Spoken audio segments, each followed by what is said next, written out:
Right, good. Well, thank you. Slightly unenviable task of following Alex. It's always a pleasure to have him here. He comes with a big bag full of good stuff to talk to us about. He used the rather catchy term, the flip, that we've talked about, what I'm about to talk about on a number of occasions. So what I tried to do with this presentation is to help everybody just drill down into what for enterprises typically is a process of migration. We're faced with this wonderful cloud stuff, and Alex is full of really good news about the sorts of things we can achieve. The trouble is we're not necessarily starting from the right place just to switch all that on and suddenly have it all. So this presentation is intended to discuss what is a slightly philosophical point, namely that we're beginning to see the possibilities of the cloud as a primary source for our data and not just a downstream target for our data. And so we're going to look at that. It's the reversal of the focus. We've got today kind of a central IT focus for the traditional identity management stuff that we do. And not just because Microsoft came up with a marketing slogan called Cloud First, but also because it's actually quite a good idea. We're really looking closely at increasingly a Cloud First focus. And we'll talk about how we get there and partly as a thought process, how do we get there? What leads us to draw this conclusion? So sort of giving you the conclusions first, just for the people who need to go early. So we're talking about the ability to really consume and manage very high volumes of identities in a cost-effective and security-conscious way. So there you go. And making our internal IT, our central IT pieces that we will still need for the hybrid environment, for the on-premise components, making that more of a consumer rather than a provider of the identity information. So we'll talk about how that might work and why we think that might be a good idea. So the themes that we've talked about, or that we will talk about with identity management in general, I'm not going to go into these, but these are the sorts of things we assume you all have thought about to some extent. So the provisioning and deprovisioning of accounts and permissions, so the creation and removal in a timely and controlled fashion. Management of those permissions, the attestation of the permissions, these are all subjects that we are increasingly having to address. We've got issues of password and credential management. These are both in terms of security and compliance sorts of questions that we're dealing with, but also in terms of workloads on service desks. Depending on who you talk to and depending on your organization, you will have cost drivers, in particular cost drivers around service desk activity. So I've got customers who are paying on a per ticket basis for a third party to run their service desks. Rather perversely, they have a minimum take-up of these tickets in any month, so actually they don't save anything if anybody doesn't reset their password to start with. So we need to renegotiate some of those contracts as well. But there's a cost saving to be made around reducing the workload on service desks.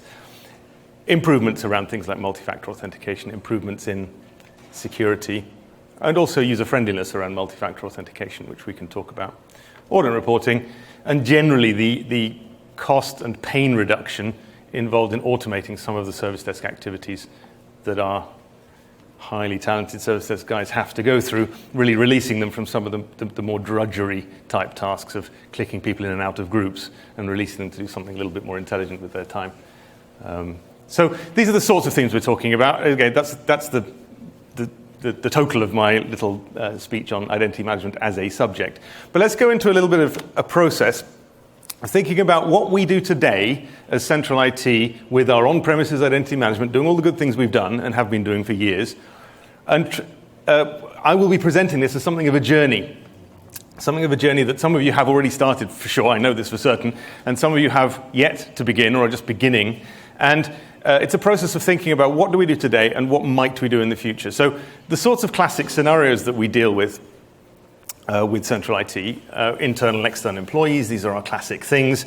We may or may not be consuming identities that are coming out of an HR system. We would like to. We had a conversation yesterday afternoon about the impracticality to some extent of doing that in some organizations, depending on the processes that are available. But we typically get internal employee data out of some ERP system or some HR department. Where our external employee data comes from is, to some extent, a different question. We may or may not be able to persuade our HR colleagues to manage that data for us. They quite commonly see themselves as more of a sort of payroll department and less of a a full-scale personnel management department. So if they're not actually getting a paycheck on a monthly basis from us, quite often the HR department's not that interested. So the processes around external employees tend to be somewhat different. And then very commonly we're handling external collab scenarios. We're trying to enable access for our partners and suppliers to our internal data for project work, for ERP systems like maintaining catalogs, exchanging drawings and diagrams and contracts and these sorts of things that we do with our various suppliers of goods and services. So these are the scenarios that we've traditionally been rather good at. Alex alluded to the difficulties of external collab using some of the traditional methods. We can get it working, and it works pretty well, but it can be some heavy lifting to get there. And I think we can talk a bit about that. We typically provide provisioning and deprovisioning activities, and we'll do some stuff around password reset to lighten the load on the help desk, and we'll handle some rights assignment and removal. So this is all good stuff, and nobody needs to hide themselves away. We do a good job of managing these things for our on-premises systems, and we manage authentication typically against some sort of central instance, whether it's an AD or some sort of LDAP. So let's talk about what this might look like. Initially, we're going to talk about, it'll all be graphical after this, so in enough words, but I'm a fantastic graphical designer, you'll enjoy my graphics, but basically we're talking about a scenario where we're taking employee data out of an HR system. Our external contractors in this particular example are being entered through some sort of a portal UI, whether it's a FIM portal or some other. We are going to develop the picture. We're going to look at the way that complexity increases as our enterprise or organization becomes more interesting, more scaled, and more complex. And the things we have to remember is the two dimensions are the more business units, the more locations, the more business lines we have, the more geographies we're active in, the more complexity we have in terms of the practicalities of getting to things, just the sheer geographical reach of this thing, but also the control requirements given to us by, for example, the compliance differences within different geographies and different regulatory environments according to different business lines and different geographies. These give us a series of complexity increases as the organization scales across that dimension of geography and business line. And then kind of a different dimension is what sort of users are we dealing with? So we've talked about our internal, external employees, but there's a large number of other communities that we deal with, and we'll look at those. How do we provide services to those different user communities? So those are the sort of two dimensions, if you like, to bear in mind as we go through this process. So a simple picture where we're running some sort of identity management system. We've clearly put FIM in there, but actually from a philosophical point of view, it doesn't really matter what you're using. We have an identity management platform. We are doing the things on that platform that we've talked about. So we have some workflows doing attestations and approvals and employee self-services and those sorts of things. And it's reading and writing from and to the various central IT provided systems that we've got. So we've got ERP, we've got AD, we've got some sort of mail system, we've got a stack of databases. So nothing very exciting about that. This is the internal employee scenario. And we can do a good job. There's no problem with this. So add a little bit more to that. The contractors, the external contractors, we've chosen in our scenario to assume that our HR colleagues are not providing us with that data. So we've got a separate UI that's going, in this particular case, into a FIM database using the FIM portal. And we get that, and we're provisioning those straight into our central IT departments, and that's all good. Okay, so these two scenarios are perfectly straightforward, generally speaking, for a central IT-based identity management solution. So along comes the cloud. This is all good. Office 3, this is for where many of us were maybe a couple of years ago, 18 months, a couple of years ago. We're starting to get cloud applications increasingly coming along. And this is typically, at this stage of development, this is a target for us. So we want to be able to say, take all the data we've got about internal, external employees and make Office 365 available to them or make other SaaS apps available to them. So we're, in this particular case, then we're usually maybe using vendor-provided scripts and code, but there's typically some custom work going on here to do the provisioning into these cloud apps, but it's a perfectly doable solution. We may have some speed and scalability issues because the APIs for doing these things are not always incredibly fast, but generally speaking, we can get it done. Okay, so again, a little bit step further down the development track, but still we've got this big central lump of central IT making us feel valuable and important in the middle. Now, complexity increasing now. We've offered ourselves some regional offices. So we've got central IT, but we've also got some other more or less independent pieces of IT going on. So we've got a couple of regional offices. We've got a joint venture. So when I was talking to a CSO of my acquaintance, who runs a car company, we were talking about the sort of the amount of trust I can invest in people. So I was saying, well, of course we trust ourselves. We're an IT department. We're pretty trustworthy people, and we might trust the guys in the next door country quite a bit. We meet them quite often, and then the further away from head office you get, we might not trust them. We might not think they really know what they're doing, or we might not really have any monitoring on them. And somewhere along that medium is maybe a joint venture where we're working with a set of quite close partners, and we might trust those. And he goes, hang on a minute, joint venture, they're way out there. We don't trust joint ventures at all. They're completely off the scale. They quite often only exist to extract data from our organization, and we would trust them not at all. So while we're thinking about this complexity, not only is it a practical, technical business complexity issue, it's also the issue of how much integration can we afford? How much monitoring do we need to wrap around these things? How much trust do we really have if we're bringing them in to a central platform and treating them as part of the family? So that's a slightly different issue, but clearly it adds additional complexity to our world. I've deliberately chosen some heterogeneous systems here, so we've got some eDirectory going on, we've got some Remedy. It's not all sort of Microsoft play. Again, this is all pretty doable. We're reading out of an ERP system. We're assuming a central one in this case, but it's not a big stretch to read the other ones as well. And we're provisioning into these regional systems. It's just more of the same, really, at this point. We can typically do it as long as the scale isn't too scary.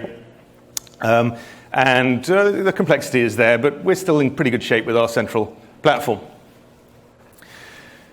More complexity, this is to do with the processes. So when our local processes have a different set of, local orgs have a different set of processes. So we want to go through different processes for approvals, or we have to go through different sets of approvals. We have a whole different set of attestation requirements. We have additional sets of workflows to build. This, again, is more complexity. We're probably having more platforms. We're implementing more and more of this stuff. But ultimately, we can provide the regional offices with the complexity and the differences that they need. Now, we're going to go past that discussion a little bit, but I'll mention it because it's important, that the nature of the cloud typically is that in order to be a very effective and cost-effective user of cloud services, it's quite useful to have very standardized processes. If you want to have lots and lots of very, very different processes in lots of different places, the sort of standardized services that a cloud offering is going to give you, they always have some diversity built into them. You can parameterize various things and so on, but they typically are fairly standardized.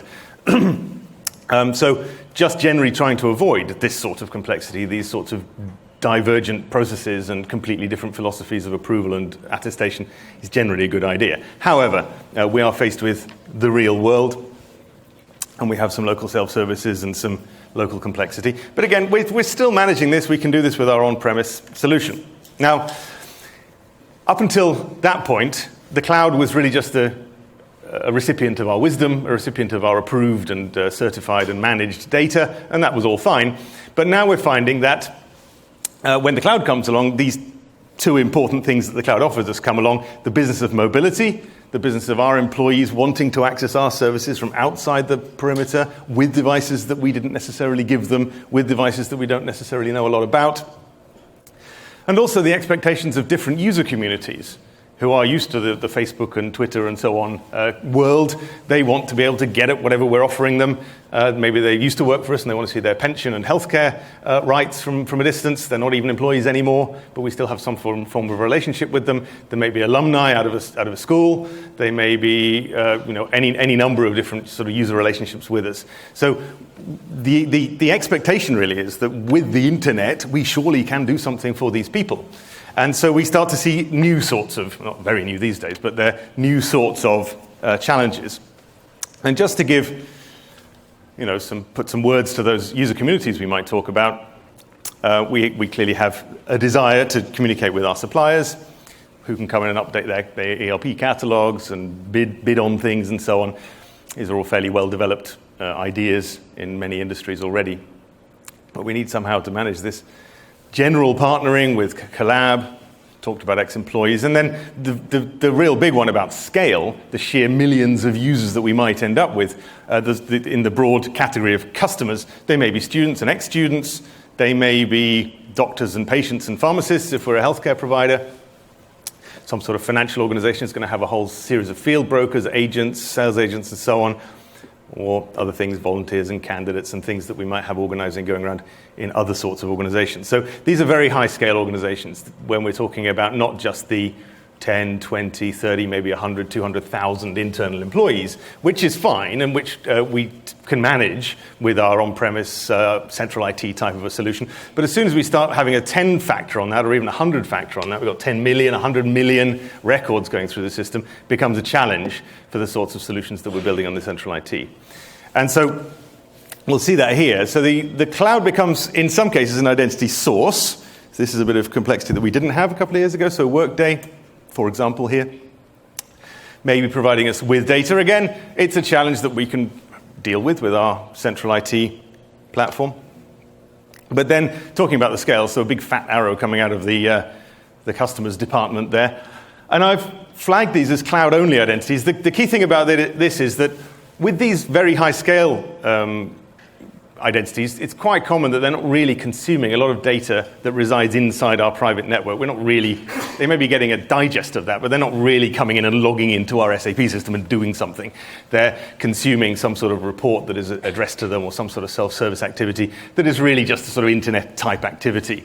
And so by now inviting these identities in this diagram, inviting these identities to authenticate and to be present in our private IT systems alongside all of these other relatively privileged and relatively high-value identities, starts to give certain people a certain amount of nervousness that we may actually not be going about this in the right way. So we've got an issue here of scale, but also an issue of suitability and trust. Do they really belong in this system alongside all the other things that we've got? They're sitting outside my network. To get this to work at all, I've got to start drilling holes everywhere. I've got to start giving them some sort of authentication access into my private network. And then I'm really going to just route them out again into the internet. So this seems like a long way round to achieve that particular goal. So we've reached some limitations, okay? And just in summary, we can come across the idea that we've got very high volumes of data in some cases, and if we're trying to run this through our central platform, it may not be a big issue if we don't disable a customer account within 5 minutes of it being flagged up to us. But that million activity that we've got going on may very well mean that we can't block an internal employee within 5 minutes because we're dealing with the other several million activities that are going on, and that may be critical for us. So we're going to find that we're compromising our internal activities by trying to stretch it beyond its genuine capabilities. So we're going to have to start splitting out platforms and doing more complex things to achieve that scalability. But we're going to be increasing the complexity and, as I've said there, the operational burden involved in actually running these things. The other thing to look at is the processes, of course, I'm going to call them high value because we pay them money and we expect them to do things for us. Our internal employees who can call our help desk, and we will pay that help desk $25 to reset their password because we think it's worth it.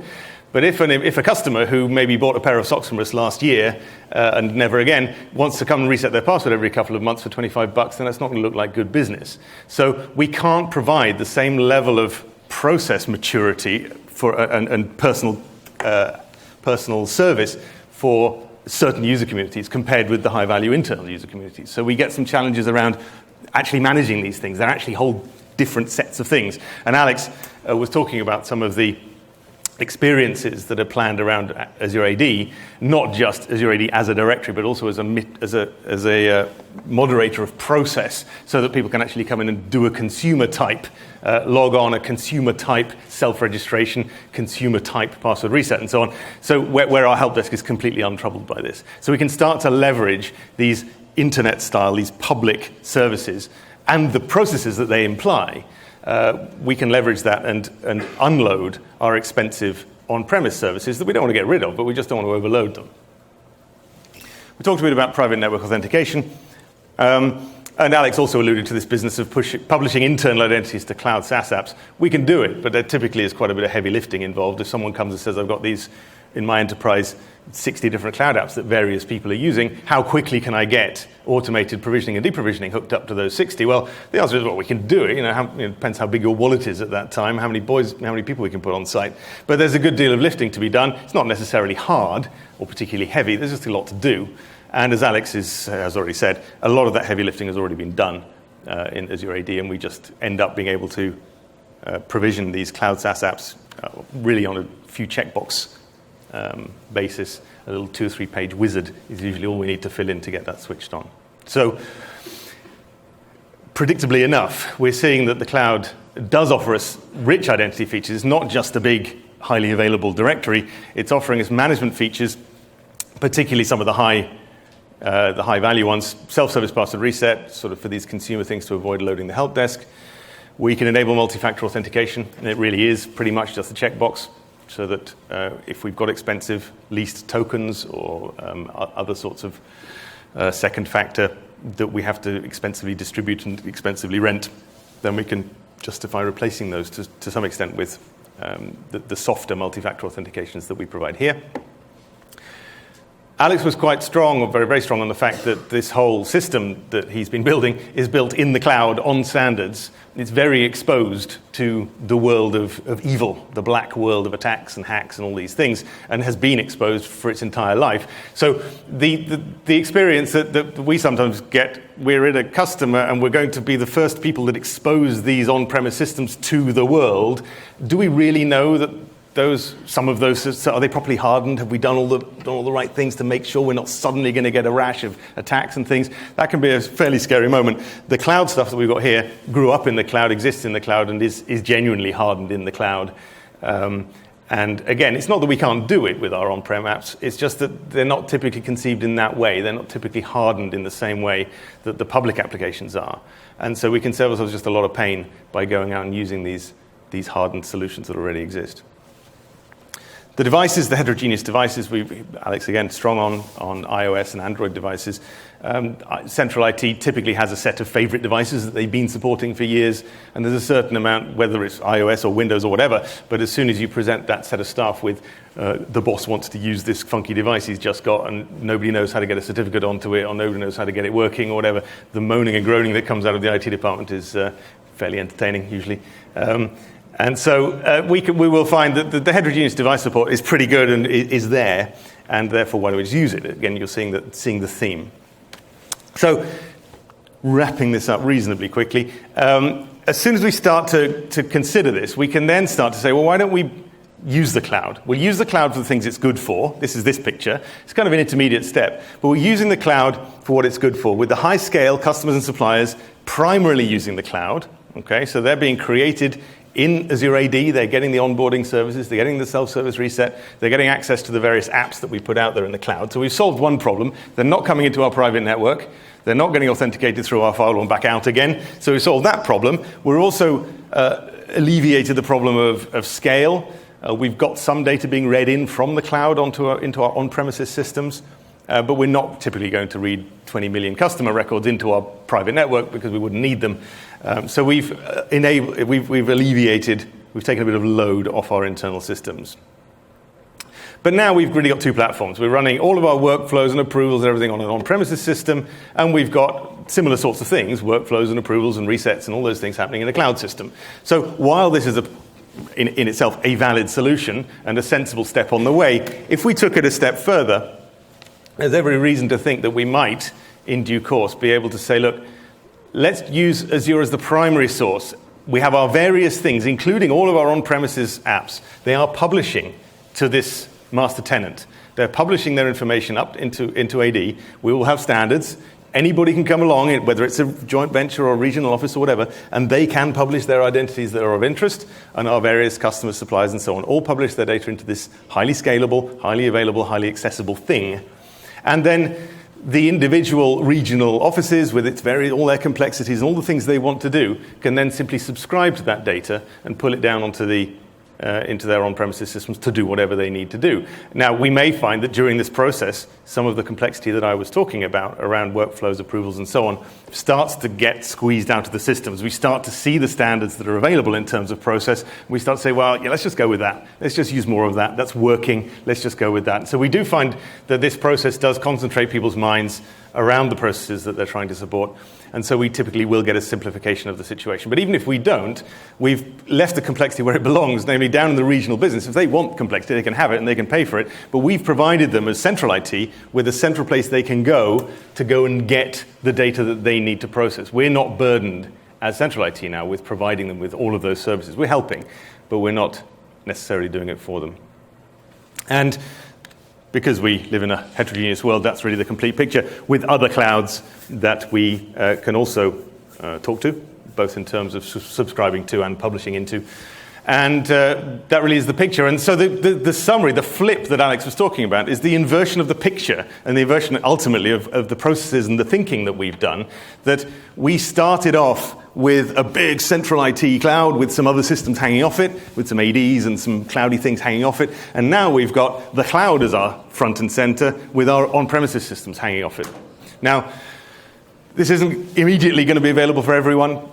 All I'm saying is, I think, when in my conversations with customers, I'm seeing this process already starting. So in some cases, very well advanced. I've got customers who are completely in the cloud already. But for many, it's a process to think, well, for which customers, this doesn't all have to happen for all of the communities at the same speed. So we can say, I'd like to do this for my customer and supplier communities sooner rather than later. For my internal processes, that's going to take a bit longer. But it's all heading in that direction as far as we're concerned. Okay, so we can gain the various advantages that we talked about by doing that. Now, there are going to be presentations about this as we go through these few days.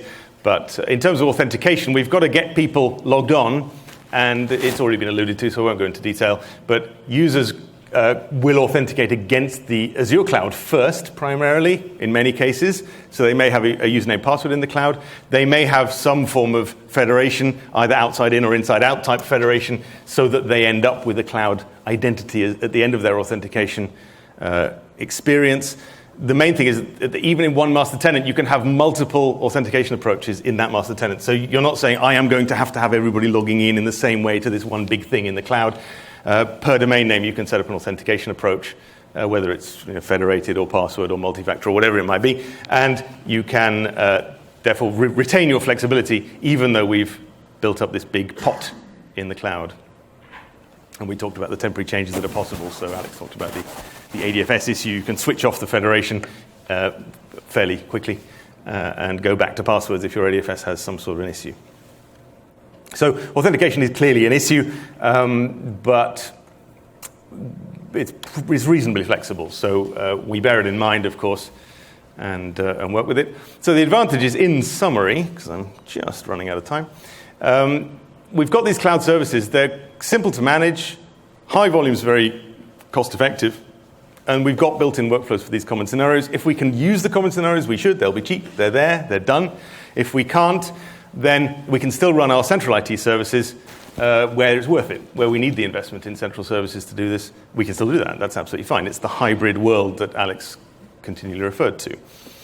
And we've got a publish-subscribe model. All those diagrams didn't show any perimeter. Okay, there's no perimeter in those diagrams. Clearly, there will be a perimeter somewhere. But the approaches that we take to traverse that perimeter, mostly in the Microsoft Cloud world, any traversal of that perimeter is done inside out. In other words, the services on-premise connect out to the cloud actively to retrieve data from the cloud, rather than us enabling outside-in accesses, which give us a good deal more security headache. So without going into detail, it's generally speaking an inside-out type of access to the cloud rather than the other way around, which is easier to get past our various security steps that we have to go through. And our cloud-only guys never reach our private network. So getting there, it's a journey. It really helps if someone's prepared to put their hand up and say, yep, I think this is really the way we need to go. Let's look at the communities and the services that we've got and see which we can take there first and how we might get there. And the purpose of these few days is really to win the confidence, I guess, with you guys that this is doable and desirable, and that Microsoft really does have the bits to make it happen. Zero application proxy will be talked about in more detail later, so I'm not even going to go into that now.